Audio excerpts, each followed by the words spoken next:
Google says you are. So let's say you have a podcast, and in that podcast, you have an amazing conversation about your solution. That clip, 30, 40 seconds, a minute, you have that, run an ad against it because you have it from the podcast. Now you don't have to create the advertisement. You are who Google says you are. Talk about it, turn the camera on, and people will find you. Right, so before we go on to questions, this is so crucial, and I want to show you guys this. This is actually statistics from Google. So Google, what's interesting, what they did was, Google said, what makes a customer buy something from someone? You have a product or service, what makes someone buy something from you? So they looked at people's Google history. So it says for someone to buy something from someone, they have to consume 7 hours of your content. So if I want to buy something from you, can I go, and I've Googled you, can I consume 7 hours of your content? Can I read a newsletter that you've written? Can I listen to some content that you've posted? Can I do that? Up to 7 hours. Of course, you have a podcast, you're going to clock up that 7 hours very easy. Someone can go in and learn what they need to learn so they can buy from you. So 11 touch points. Can they engage with you through social media? Do they see you on their mailing list? Do they see you in person doing workshops like this? Right? Different places and 4 locations. Are you present on LinkedIn? A lot of people here, if you have a business, maybe it's business to business, and LinkedIn is huge. So now if you have a podcast, you have content, you can get content from your podcast, pop it on LinkedIn. I do it, I post about 25 times a day on LinkedIn. So are you present on these different locations? You want to become the person that gets the deal before you've even offered your solution. People don't care so much about the product or service, they care about you.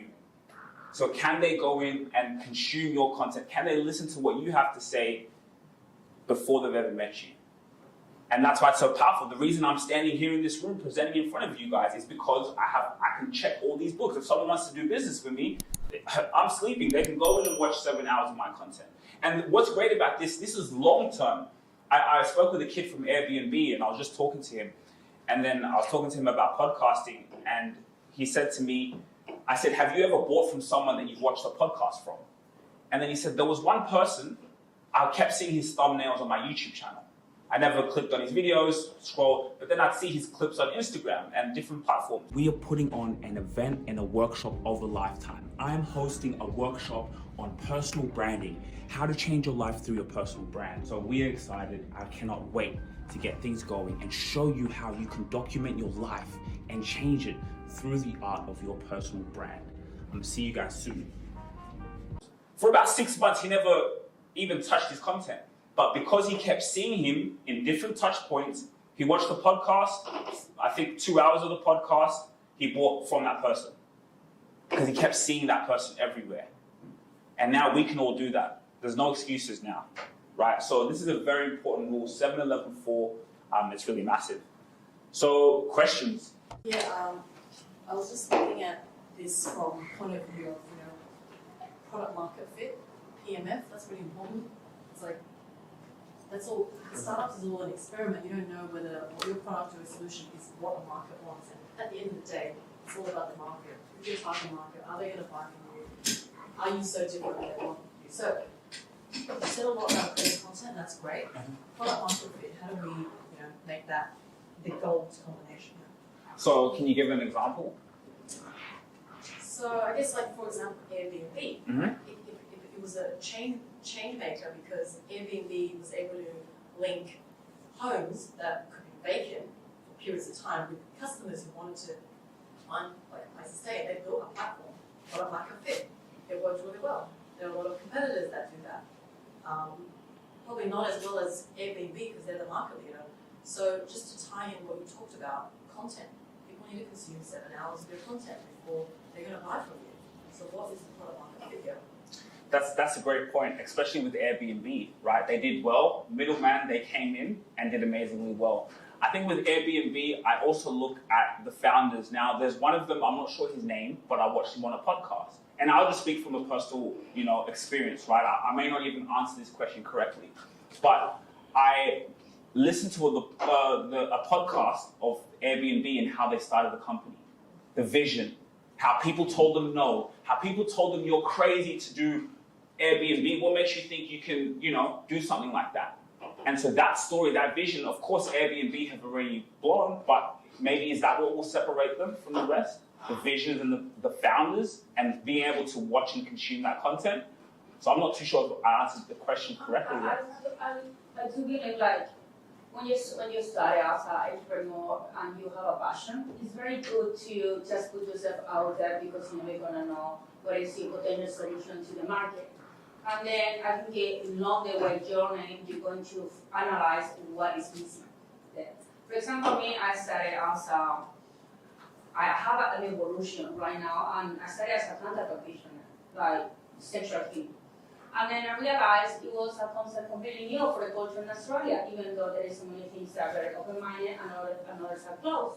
But on the side, I do have a podcast which is called like Sex, Love, and Energy.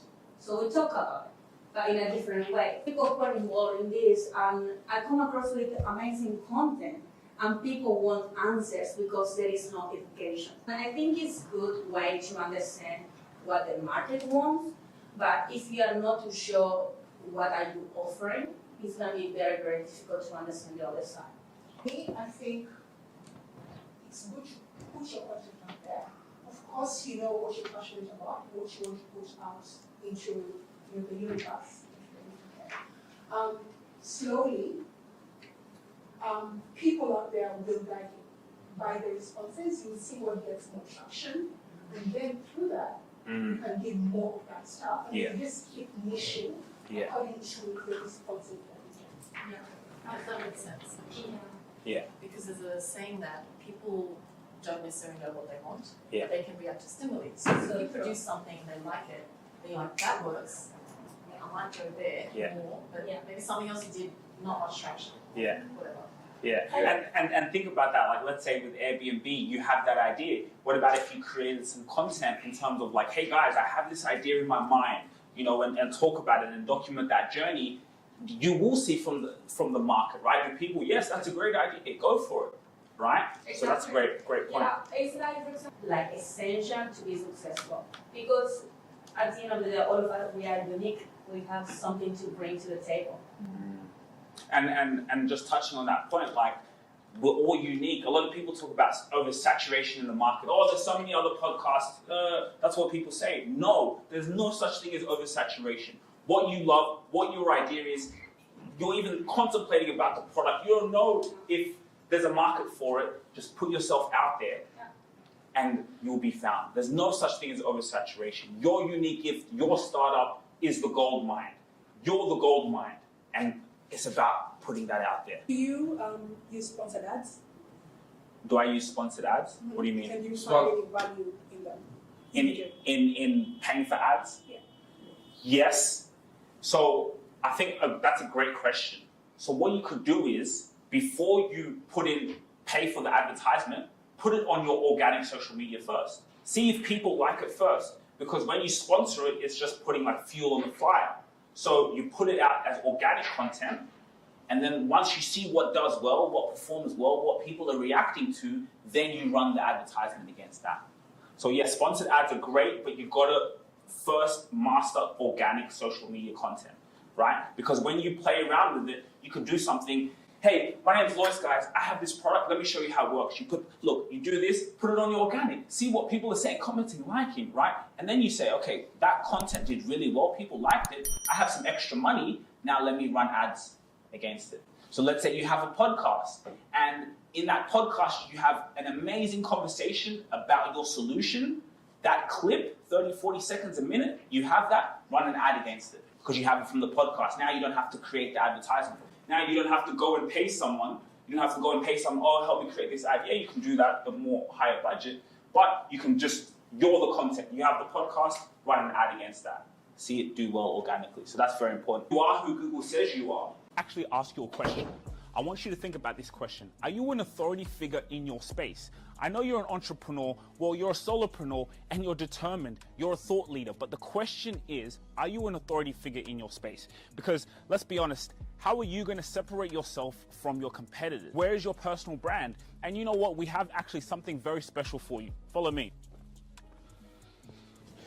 You see, we have a scorecard, right? So you can actually evaluate if you're an authority figure in your space, because at the end of the day, when you are, you separate yourself from your competitors. That is where opportunities come to you because your brand is strong. You have brand equity. So for you to actually see how long away you are from that, or if you're close there, the link in the description, you can fill out a scorecard, and this scorecard is amazing because it lets us know and see where you are, and it's just for free for you to actually see where your business is, where you are as a solopreneur, and how you're going to get to that level of being an authority figure in your space. Because you see, here at ETS Rubasha Media, I'm going to be honest with you, we are at limited capacity. We only want to be able to tailor our clients to the ones we know we can deliver value, because value takes time and we want to be able to work with your business. But the scorecard is actually just for you to see where you are and are you an authority figure?